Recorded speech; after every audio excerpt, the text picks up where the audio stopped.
Good morning, student. Welcome you. Today we are going to study about tidal energy. In previous part we studied about geothermal energy, wind energy. Okay. Tidal energy means the energy we get from tides. It means the rise and fall of sea water in coastal area are called tides. ठीक है, जो coastal area है सी water है वो ऊपर उठता है और गिरता है, तो वहाँ से ये एनर्जी हमें रिसीव होता है और यही कहलाती टाइड्स कहलाती है. ठीक है. Tidal energy can be use to burn turbine and generate electricity. Okay.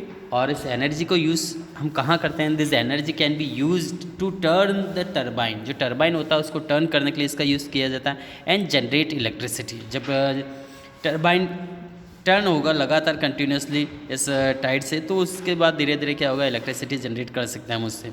Then several rivers around the world have large tidal range.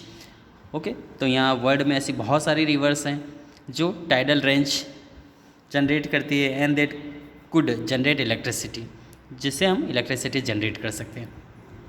Example of this energy being use in Rance tidal barrage in France. देखिए, Rance tidal barrage in France सबसे पहला example है यहाँ का. And gulf of Kutch in India has a huge tidal barrage. और gulf of Kutch, ठीक है, कच्छ की जो खाड़ी यहाँ पे भी बहुत बड़े टाइडल बैरेज जो है जहाँ से हम टाइडल एनर्जी जनरेट कर सकते हैं. Okay. Now some amazing facts given here 3. So keep in mind. 1. Wind turbine can produce enough electricity to bring power to 300 homes. देखिए, 1 विंड टर्बाइन, एक जो है विंड टर्बाइन है, can produce enough electricity to bring power 300 homes. लगभग 300 घरों में बिजली मिल सके इतना एक विंड जो मिल है वो इलेक्ट्रिसिटी जनरेट करता है. Second, unlike fossil fuel, renewable source of energy like hydro, wind, solar energy do not emit green house gases. देखिए, अनलाइक फॉसिल फ्यूल या रिन्यूएबल जो source energy, hydro, wind energy, ये green house gases को emit नहीं करते. Do not emit green house gases. ठीक है, जैसे फॉसिल फ्यूल करते हैं ऐसा ये नहीं करते हैं. नेक्स्ट, सर्वे शो दैट, जो एक सर्वे होता है वो ये बताता है that the world's resource base for general energy, geothermal energy is larger than the combined resource use for coal, oil, gas and uranium.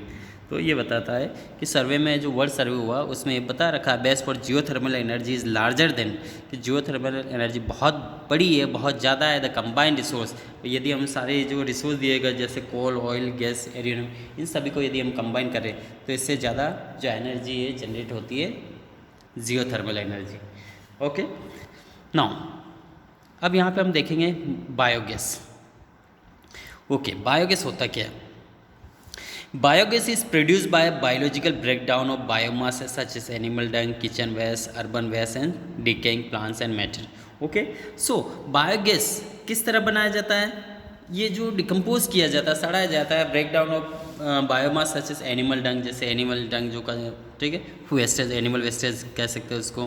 Kitchen waste, kitchen से भी हम बहुत सारे जो वेस्ट निकलता है उसको. Urban waste and decaying plant matter, इन सभी को हम सड़ा के बायोगैस बना सकते हैं. It is a mixture of methane and carbon dioxide. It is a mixture of methane and carbon dioxide and it is an excellent fuel for cooking. And it is excellent fuel, एक अच्छा fuel है cooking के लिए. यदि हम खाना बना रहे हैं तो सबसे अच्छा फ्यूल है.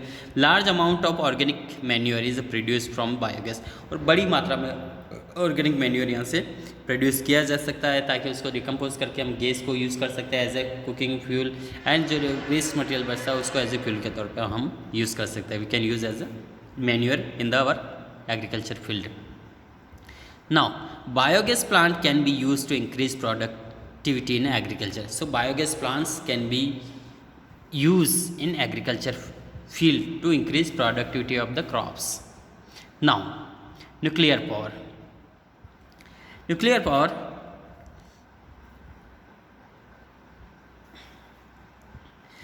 power is obtained by the fission of a nuclei of atom of naturally occurring. देखिए, nuclear power is obtained by the fission of a nuclei of atom of naturally occurring radioactive elements.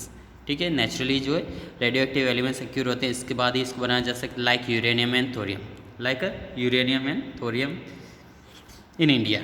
Rajasthan and Jharkhand have a large deposit of uranium.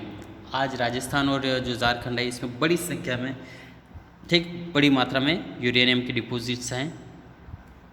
और thorium is found in the monazite and Sands of Kerala, और monazite जो sand है केरला की, वहाँ पर thorium मिलता है।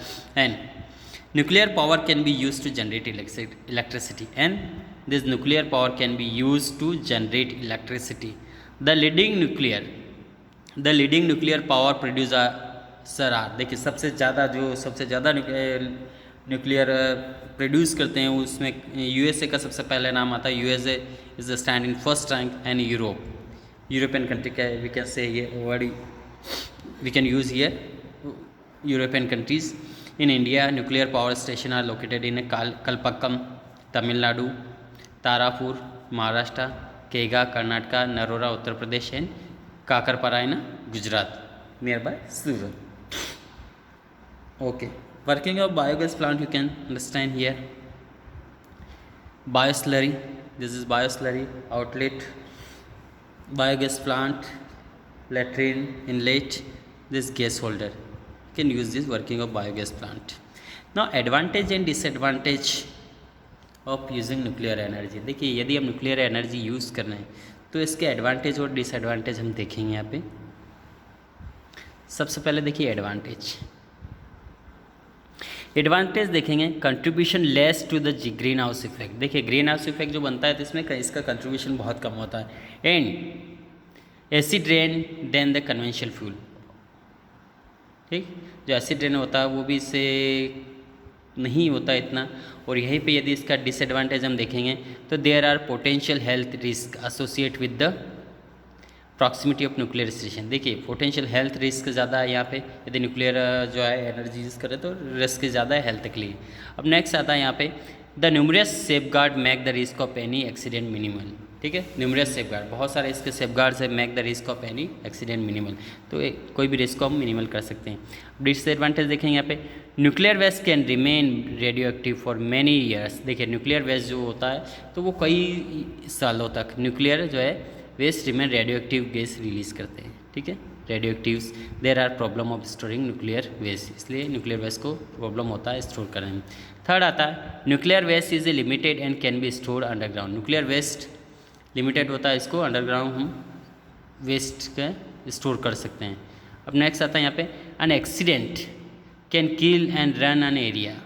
ठीक है, कभी एक्सीडेंट यदि हो जाता है तो किल and run an area for 100 of year, हज़ारों सालों तक वो उस एरिया को ख़त्म कर देता है। लाइक चेरनोबिल इन यूक्रेन में हुआ था, तो उससे कई सालों तक वो एरिया पूरी तरह ख़राब हो जाता है, कई सालों तक।